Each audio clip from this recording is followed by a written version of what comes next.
खुलुमबाय बड'लेण्ड खौरांनि स्टुडिअ नोंथांमोनखौ बरायबाय दिनैनि बड'लेण्ड खौरांनि स्टुडिअ हादोर नाङै मोन 12 रादाबफोरजों आं रमेन बर' धमधमायाव मास्क राननाय हाबाफारि सामलायदों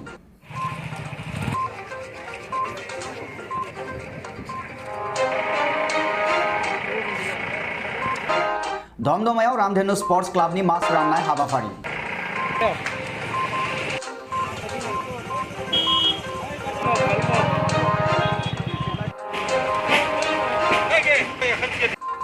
मास्क गानै सुबुंफोरखौ हेन्ड सेनिटाइजार लागायनानै गानहोदों मास्क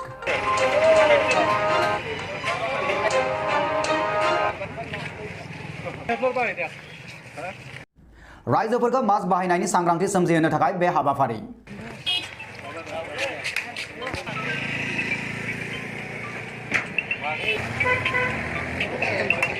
मास्क गानाबोला धमधमायाव हाबनायखौ होबथानाय खालामनो खुंथायगिरिखौ हांख्रायदों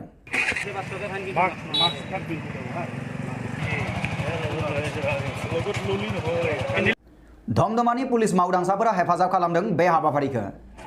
सृष्टि करा करोना महामारी जी प्रभाव बर्तमान आमार এই বৃহত্তৰ ধমধমা অঞ্চলত পৰা দেখা গৈছে দুৰ্ভাগ্যজনকভাৱে যোৱাকালি আমাৰ ওচৰৰ মহিনা গাঁৱত এজন প্ৰকাশ কলিতা নামৰ যুৱক তেখেত গুৱাহাটীৰ পৰা আহিছিল আৰু তেখেতক পজিটিভ পোৱা গৈছে আৰু চিকিৎসাৰ বাবে নলবাৰী সিভিল হস্পিটেললৈ প্ৰেৰণ কৰিছে আমি দেখিছো যে দেশত আনলক চলি থকা অৱস্থাত আমাৰ এই অঞ্চলটোত ৰাইজে মানে যে কৰোনা ভাইৰাছৰ ওপৰত যি সজাগ হৈ থাকিব লাগে সেই সজাগতা পাহৰি গৈছে আৰু ৰাইজসমূহ অনাই বনাই কোনো ধৰণৰ সামাজিক দূৰত্ব নামানি মাস্ক পৰিধান নকৰাকৈ অনাই বনাই জনসমাগম কৰা দেখা গৈছে আমি ৰামধেনু স্পৰ্টছ ক্লাব ধমধমাই পূৰ্বৰ পৰাই কৰোনা মহামাৰীৰ ওপৰত এই অঞ্চলটোত এক সজাগতা বৃদ্ধিৰ কাৰণে চেষ্টা অব্যাহত ৰাখিছিলোঁ আৰু যোৱাকালি যি পজিটিভ কেছ এটা ওলাইছে সেই ক্ষেত্ৰত আমি আজি ধমধমা প্ৰশাসনক লগত লৈ ধমধমা বজাৰত আমি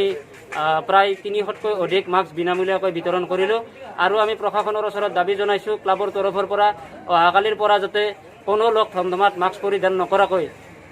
মানে প্ৰৱেশ কৰিব নোৱাৰে আমি প্ৰশাসনক এই বিষয়ে দাবী জনাইছোঁ আৰু প্ৰশাসনক নজৰ দিবলৈ অনুৰোধ জনাইছোঁ আৰু আমি ৰাইজলৈ আহ্বান ৰাখিছোঁ ক্লাবৰ তৰফৰ পৰা যে স্বাস্থ্য বিভাগ চৰকাৰ আৰু প্ৰশাসনে কৰোনা ভাইৰাছৰ ওপৰত যিখিনি নীতি নিৰ্দেশনা ৰাইজৰ জ্ঞাতাৰ্থে দিছে সেইখিনি যাতে সকলো ৰাইজে মানি চলে धमधमानिफ्राय नार्गिस बेगमनि रिपर्ट बड'लेण्ड खौरां नेसिमा एबसु आरो यूपीपीएल ब्लकआ मोखां बिजाबाव एबसुनि मावथिफारिफोरखौ हुमखि होनाय मार्टिन नार्जारी मुंनि सासे सुबुंखौ एफआईआर होबाय थांनाय 3 जुलाइ खालाराव सासे सुबुङा मोखां बिजाबनि जोहै मोनसे भिडिअ भाइरेल खालामदोंमोन भिडिअआव सुबुङा एबसुनि मावथिफोरखौ थांखिनानै खायसे आनडेमोक्रेटिक खोथाफोरखौ बुंनाय नुनो मोनो आरो एबसुनि बे गोरलै गोरलै गथ'फ्रा बांद्राय खोथा बाथ्रा बुंनाङा जुदि बिटिआरखौ पिस एकर्ड होननानै सानदोंब्ला मोजाङै सन्मान होलायनो सोलों एबसुनि गथ'फ्राबो जोंनि रायजो राजाफ्राबो मोजाङै बुजि सिन्था खालाम नङाब्ला थांनाय समफोराव जेरैबायदि असान्ति जादोंमोन ना गावजों गाव बुथारलायनाय गावजों गाव थै बोहैलायनाय बेनिफ्राय 3 गुन डाबल जागोन दे भिडिअनिफ्राय रोखा मिथिनाय बादिब्ला सुबुङा एबसुनि मावथिफोरखौ जिउ फोजोबस्रांनायनि हुमखि होदों मोखां बिजाबाव भाइरेल जानाय बे सुबुङा सासे बारग' एनडिएफबिनि सुबुं जायखौ मार्टिन नार्जारी होननानै मिथिनो मोननाय जादों बिथाङा भिडिअनि गेजेरजों गासै एबसुनि मावथि सोद्रोमाखौ जिउ फोजोबनाय हुमखि होनाया बिटिआर नाङैनो गोबां समखिखां होदों भिडिअ मार्टिन नार्जारीया गोदो जालांखांनाय बायदि थैनायनि बाना सोमजिगोन होननानैबो बुङो मोखां बिजाबाव बिथाङा बुंदों सिगांनि समफोराव जेसेबां बर'फोरा दावराव दावसि जादोंमोन बेनिख्रुइ बांसिन हास्रि बिस्रि जागोन होननानै फोरमायदों मोनथिनो मोननाय बादिब्ला निसिमा एबसु आरो यूपीपीएल ब्लकआ मोखां बिजाबाव एबसुनि मावथिफोरखौ हुमखि होनाय मार्टिन नार्जारी होननाय बै सुबुंखौ एफआईआर होनाय जाबाय बर' हारिनि गेजेराव गोजोन गैयै खालामना दावराव दावसि खालामनो थांखि लाना ओंथि गैयै राव बुंनाय मार्टिन नार्जारीनि सायाव निसिमा दख'रा एबसुआ एजाहार होबाय निउज डेस्क रिपर्ट बड'लेण्ड खौरां गं 23 कलेजफोरा बड'लेण्ड मुलुगसोलोंसालिनि आवथायाव फैफिनबाय क'क्राझार सोहोरनि साखाथि देबोरगावआव थानाय बड'लेण्ड मुलुगसोलोंसालियाव 12B स्टेटास मोनफुंनो थाखाय गुबुन गुबुन आफाद गौथुमफोरनि गोख्रों सोमावसारनायनि फिथाइ महरै दिनै 12B स्टेटास मान थाखोआव थिसनजाबाय आफां आसामनि नायल' जायल' गंसेल' गोजौ थाखोनि सोलोंथायारि फसंथान बिटिसिनि सदर क'क्राझारनि देबोरगावआव गायसननाय बड'लेण्ड मुलुगसोलोंसालिया 12B स्टेटास मान दान्दा मोननाय लोगो लोगो बिटिसिनि गंब्रै जिल्लानि गुबुन गुबुन ओनसोलफोराव थानाय गं 23 फरायसालिमाफोरा फिन बड'लेण्ड मुलुगसोलोंसालिनि आवथायाव फैफिनबाय होनना खौरां मोननाय जादों BTC खुंथाय गोहोआव थानाय आसामनि रायजो बेंगिरि थामहिनबा बड'लेण्ड मुलुगसोलोंसालिनि चेन्सेलर प्रफेसर जगदीश मुखिया गुवाहाटी मुलुगसोलोंसालिनि आवथायाव थानाय BTC ओनसोलनि गं 23 फरायसालिमाफोरखौ बड'लेण्ड मुलुगसोलोंसालिनि आवथायाव लाबोफिनो।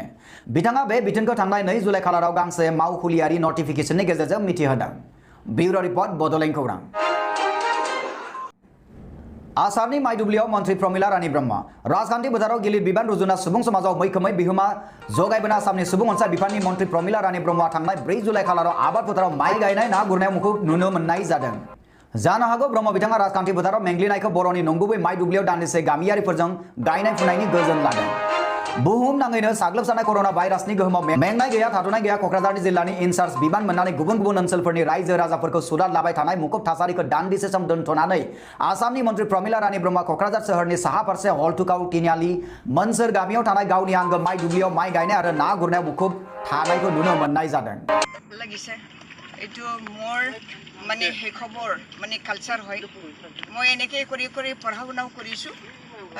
কলেজতো পঢ়িছো, কিন্তু বিয়াৰ পিছত মই পোৱা নাই কাৰণ টাউনতহে বিয়া হ'ল। সেইকাৰণে এই কালচাৰৰ পৰা মই বহুত দূৰত থাকিব লগাত পৰিছো। তথাপিও মন যায় যে খেতিপথাৰত নামি পেলাই ভুই ৰোওঁ। আজি লকডাউন এই শনিবাৰ ৰবিবাৰ আমাৰ কোকৰাঝাৰ বন্ধ হয়, কিনো কৰি থাকিম। মানুহ লগ কৰি থকাটো ঠিক নহয়। যেনিবা করোনা ভাইরাসক লৈ পেলাই কেতিয়াবা ভাবোঁ যে তেওঁলোকে ক'ৰ পৰা আহিছে এনেকুৱা ধৰণৰ। তো মই খেতি পথাৰত নামিলে বেছি ভাল হ'ব, যে তাতে আমি লগ কৰিব পাৰোঁ, ডিষ্টেঞ্চ মেইনটেইন কৰিব পাৰোঁ। ঘৰত হ'লে অলপ অসুবিধা হয়, ইয়াতে মই লগ কৰোঁ। মানুহ আহিলে মই ইয়াতে লগ কৰোঁ, মাজে মাজে ইয়াতে মই মাতি দিওঁ। ইয়াত আহল বহল জাগা আছে। যি নহওক এইটো মই বিৰাট ভাল পাওঁ, ভুই ৰোৱাটো, কঠীয়া পাৰাটো বহুত ভাল পাওঁ। ধানৰ লগত জড়িত মোৰ জীৱনটো। মই ধান কাটো, মৰণা মাৰোঁ, ধানটো চপাই থওঁ, এইবিলাক চব মই কৰি পেলাই। নিউজ ডেস্ক रिपोर्ट बड'लेण्ड खौरां। बङाइगाव जिल्लायाव अट' टेम्पो सालायनायखौ सानबानि थाखाय होबथाथ'नाय जादों। रायजोआव कर'ना भाइरासनि साग्लोबनायखौ नोजोर होनानै मोनसे बिथोननि गेजेरजों बरपेटा जिल्लानि सिङाव अट' टेम्पो खारनायखौ सानबानि थाखाय बन्द फोसावदों। फोसावनाय बन्द'आ थांनाय 4 जुलाइ खालारनिफ्राय 8 जुलाइ खालारसिम सोलिगोन। ब्यूरो रिपर्ट बड'लेण्ड खौरां। जमदुवार बियाबाव 150 सुबुंफोरखौ UPPL राजखान्थि हान्जानि नखराव दुंब्रुदै बरायदों। BPF आरो GSP राजखान्थि हान्जानि 150निख्रुइबो बांसिन सोद्रोमाफोरखौ UPPL राजखान्थि हान्जानि बरायनानै लादों होनना मिथिनो मोननाय जादों। हान्जायाव सोद्रोमा थिसननाय हाबाफारियाव सेन्ट्रेल UPPL युथ विंनि आफादगिरि समनाथ नार्जारिया नुजाथियो। निउज डेस्क रिपर्ट बड'लेण्ड खौरां। बारग' NDFB मार्टिन नार्जारिया बर' रायजो राजाफोर आरो एबसुनिफ्राय निमाहा बिबाय। साननैसो सिगां बारग' NDFB मार्टिन नार्जारि बिथाङा ससियेल मिडियानि गेजेरजों बर' हारिनि रायजो राजा आरो थोंजोङै एबसुनि उन्दै उन्दै लाइमोनफोरा बर' हारिनि थाखाय दुलाराय बर' फरायसा आफादाव खामानि मावबाय थानाय लाइमोनफोरखौ जिउ फोजोबनायनि हुमखि होदोंमोन। फिथाइ महरै बर'नि खौरां बिजोंफोराव गोबां खौरां गोसारनानै दुलाराय बर' माहारियानो बिथां मार्टिन नार्जारिनि हेंथायै बाथ्रा बुंदोंमोन। नाथाय दिनै मार्टिन नार्जारिया बेनि उल्थायै गासैबो रायजो राजानिफ्राय ससियेल मिडियायाव निमाहा बिनायखौ नुनो मोननाय जादों।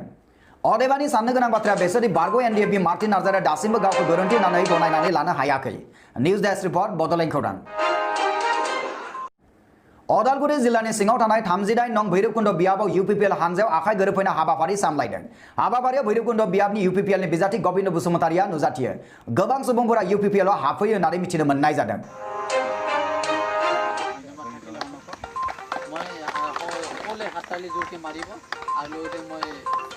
Long left, long left, long left, long left, long left, long left, long left. News desk report Bodoland खौरां। बावैसो ससियेल मिडिया फेसबुकआव मोनसे भिडिअखौ लानानै सोंखारि जानाय बारग' NDFB मार्टिन नार्जारिनि सोमोन्दै UPPLनि आफादगिरि प्रमद बर'आ जुथि गोनां फिननाय होदों। दुलाराय बर' फरायसा आफादनि सायाव जा बुंदों बेनि फिननायखौ दुलाराय बर' फरायसा आफादा होगोन होनना बिथाङा बुंथियो। आंनो गोबाङानो बुंहरदों, आङो बिथांनि जिउआ गोजोन जाथों, बिथाङा समाजाव मोजाङै थानो हाथों, न'खरा मोजाङै बिथांनि जौगाथों, आं बेखौनो लुबैयो। सासे बर' फिसा हिसाबै बिथाङा आंनि सायाव जिखौनो बुङा मानो बा दुलाराय बर' फरायसा आफादनि सायाव बिथाङा मा बुंदों मा बुङाखै बेखौ दुलाराय बर' फरायसा आफादा बिनि फिननायखौ होगोन। हायोब्ला मार्टिन नार्जारिया साननायखौ सोलायनो नांगौ, नाथाय बर' हारियाव गुबुन मोनसे खहा जानायखौ रावबो साननो नाङा होननानै प्रमद बर' बिथाङा खौरां बिजोंनि गेजेरजों फोरमायथि हरदों। नाथाय आंनि सायाव बिथाङा जिफोर खोथाफोरखौ बुंदों बेखौ आङो जेबो साना। आङो बिथांखौ सासे बर' फिसा हिसाबै आलो गोजोनै मोजाङै संसार जानो मोन्थों आं बेखौनो लुबैयो बिथांनि जिउआ अराय गोजोन जाथों आं बेखौनो लुबैयो आरो बेबायदि साननायाथ' थाखागोन सोरनियावबा मानोना 30 बोसोराव बेबायदि साननाय थानायखायनो बर' हारियाव गोबां दैदेनगिरिफ्रा थैनो गोनां जादों जोंनि हारिनि गोबां नांगौ सुबुं धोनफोरखौ जों खोमाना लानो गोनां जादों दा बेनिखायनो नैबे समाव आङो बिथांखौ बेखौनो खावलायो कि बिथाङाबो हायोब्ला साननायखौ सोलायनो हायोबा मोजां नाथाय जोंनि हारियाव एनादार मोनसे खहा जानायखौ बयबो साननो नाङा रावबो साननो नाङा बर' हारिनि थांनाय समाव गोबां खहा जानायखायनो दिनै बर' हारिया एखमबा सिनस्रि बायनाय बायदि जायो नांगौ बायदि जोंहा सोलोंथाइ बिथिङाव गुबुन बिथिङाव जौगायाखै दा नंखायनो नैबे समाव आङो बिथांनि गाव हारसिं हिसाबैनो जा बा न'खर हिसाबैनो जा मोजाङैनो थाथों आं बेखौनो खावलायो निउज डेस्क रिपर्ट बड'लेण्ड खौरां सालबारियाव प्रान्जित दासनि सायाव गुलि गावनाय जाथाया राजखान्थि खैसारसो बेखौ रोखा नुहुरखायो बे खोथाखौ बुंदों UPPLनि आफादगिरि प्रमद बर' बिथाङा सालबारियाव जि मोनसे गुलि गावनायनि थासारि जादों बियो मोनसे राजखान्थि खैसारसो बेवहाय जोङो बेखौ रोखा नुयो सोरबाया सोरखौबा बदनाम खालामनो थाखाय बेबायदि खैसारखौ खालामनो नागिरदोंमोन होनना बर' बिथाङा बुंथियो बेवहाय सोरबाया सोरखौबा बदनाम खालामनो सोरखौबा माबानो बेखौ खालामदों बिथाङा बुंबावो बेबायदि जाथाया जानो मोन्दों मानोना रायजोनि पुलिसा जोबोद लोरबां आरो पुलिसा नांगौ बायदि खामानि मावनो हायाखै बेखायनो समाजाव मानसिफोरा बेबायदि गाज्रि थासारि लाबोनो नाजादों दा बेयो गुबैयै बेबायदिया जानो मोन्दों कि पुलिसा जोबोद लोरबां पुलिसा नांगौ बायदि खामानि मावाखै दा नंखायनो बेबायदि मानसिफ्रा समाजाव मोनसे गाज्रि थासारि लाबोनो नाजायो बिथाङा सोरखारखौ खावलायदों जाहाथे बेनि सायाव संदाननाय इनकुवेरि जानांगौ आरो गोख्रों एक्सन लानांगौ आङो सरकारखौ खावलायदों कि बिनि सायाव इनकुवेरि जानांगौ आरो स्ट्रं एक्सन जानांगौ आरो अब्लासो बेबायदि जि गाज्रि सानग्रा उदखारि बिसोरो समाजाव जायगा मोननाय नङा निउज डेस्क रिपर्ट बड'लेण्ड खौरां ABMSU आरो AIUDFनि गोबां सोद्रोमाफोरा सालबारियाव UPPL राजखान्थि हान्जायाव आखाइ गोरोबफैदों थांनाय 5 जुलाइ खालाराव सालबारि डिस्ट्रिक्ट ABMSUनि एजुकेशन सेक्रेटारि सिद्दिक आलिया फरायसा आफादनिफ्राय बिबान एंगारनानै UPPLआव आखाइ गोरोबफैयो बेनि अनगायैबो करिजा बिजनी आनसलिक ABMSUनि बारग' जेनेरेल सेक्रेटारि आहुनिद्दिन आली आरो बरपेटा डिस्ट्रिक्ट AIUDFनि वुमेन सेलनि बारग' भाइस प्रेसिडेन्ट रेहेना साजी आरो 20निख्रुइबो बांसिन दैदेनगिरि आरो समाज सिबियारिफोरा UPPLनि आफादगिरि प्रमद बर'नि नुजाथिनायाव UPPL राजखान्थि हान्जायाव आखाइ गोरोबफैयो निउज डेस्क रिपर्ट बड'लेण्ड खौरां 39 नं भैरबकुंड बियाबनि सिङाव थानाय भरला VCDC 4 नं सैबारिनिफ्राय BPF आरो BJPनि सा 10 सोद्रोमाफोरा UPPLआव आखाइ गोरोबफैदों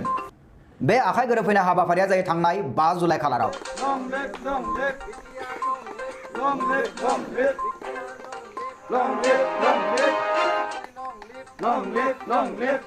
अदालगुरिनिफ्राय विजय बसुमतारिनि रिपर्ट बड'लेण्ड खौरां दानिया सम सफैबाय बड'लेण्ड खौरांनि गासै नायगिरि नोंथांमोननिफ्राय बिदाय लानानै बड'लेण्ड खौरांनि गासै नायगिरि नोंथांमोननिसिम अननाय मोजां मोननाय आरो सिबिनायखौ बावहरनानै दिनैनि रादाबखौ एसेबां फोजोबनाय जाबाय गोजोन्थों।